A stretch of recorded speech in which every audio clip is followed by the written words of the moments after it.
Hello, hello, hello. Thank you for joining our virtual story time. My name's Kim Passable, and I heard you're all kind of bored at home, so I decided I would give you something to entertain you. Hopefully you're gonna come enjoy this story time with us. I have a book for you today called Jacob's New Dress, and it is written by Sarah and Ian Hoffman and illustrated by Chris Case. It's published by Albert Whitman Company from Chicago, Illinois. Well, without further ado, let's start, yeah? Jacob ran to join Emily in the dress-up corner. Emily slid into a shiny yellow dress, while Jacob wiggled into a sparkly pink dress. They both reached for the crown, but Jacob got there first. "I'll be the princess," he said. Christopher frowned. "Jacob, why do you always wear the girl clothes? Put on the knight armor. That's what the boy wears." "Christopher, stop telling us what to do," said Emily. Miss Wilson heard the hubbub. "What's going on, kids?" "Jacob is wearing girl clothes," complained Christopher. "The dress-up corner is where we come to use our imaginations," Miss Wilson said. "You can be a dinosaur, a princess, a farmer, anything." "Christopher, what do you want to be?" "A boy," Christopher scowled. Miss Wilson smiled. "Jacob, you try it. What new thing could you imagine being? A firefighter? A policeman?" "Miss Wilson," Jacob said proudly, "I'm the princess." "How was school today?" Mom asked, studying Jacob's face. "Fun?" "Christopher says boys can't wear dresses," said Jacob. "Can they?" "Of course they can," Mom hugged Jacob. "Why don't you get the dress you wore on Halloween and play in that?"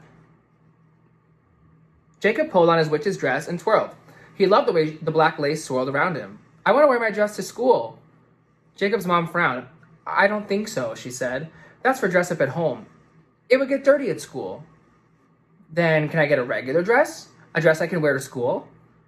Mom was quiet. "Let me think about it," she said. Jacob wondered what to play next. Pirate? Princess? Bird? Heaping 3 towels onto the floor, Jacob made a nest. Then he wrapped another towel around himself for feathers. Snug and warm, he imagined what a school dress would look like. The next morning, Jacob stood on the stairs, wrapped in a giant bath towel. "What are you wearing?" asked Mom. "It's like a dress, but I can get it dirty," Jacob said, pointing to the towel. "I made it." Dad frowned. "You can't go to school like that." "Put on some shorts and a shirt under that dress thing," Mom said. "And hurry, we're late for school." "What's that?" demanded Christopher. Jacob moved closer to his mom. "Good morning, Christopher," said Jacob's mom. "Jacob's wearing something new that he invented. Isn't it nice?" Christopher didn't answer. "I want a dress like that," cried Emily. "Where'd you get it?" "It's not a dress," said Jacob, glancing up at his mom. "It's a dress thing." Jacob saw Emily smile and grinned back. "I can make you one." The playground was full of laughter and running feet as the children played tag.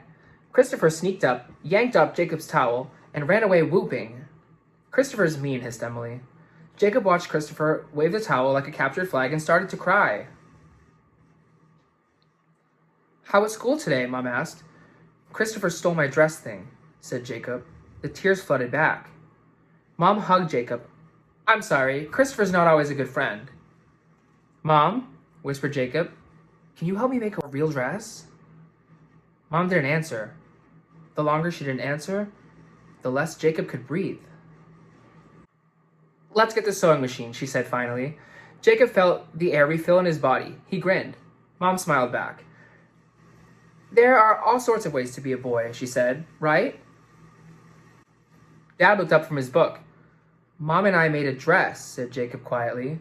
Dad studied the dress. Jacob started to get that can't breathe feeling again.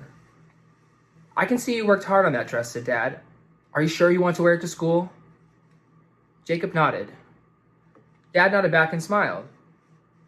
"Well, it's not what I would wear, but you look great." Jacob skipped up the front walk to school. He found Emily inside and showed her his new dress. They found matching colors in their clothes and laughed. "Purple and white. Do you want to play dress up?" asked Emily. "No. Monkey bars." Together they ran out to the playground. "My mom and I made this dress," Jacob said proudly at circle time. "We used her sewing machine." "That's wonderful," said Miss Wilson. "Was the sewing machine hard to use?" "Why does Jacob wear dresses?" interrupted Christopher. Miss Wilson paused. "I think Jacob wears what he's comfortable in, just like you do. Not very long ago, little girls couldn't wear pants. Can you imagine that?" Christopher shook his head. I asked my dad, and he says boys don't wear dresses. Jacob rubbed the hems of his dress, looking at the little stitches that he'd sewn himself. He could hear Miss Wilson and the other kids talking, but their words sounded far away. On the playground, Christopher yelled, "Let's play tag! Boy versus girls! Jacob, you're on the girls' team!"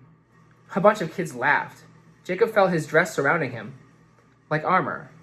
Soft, cottony, magic.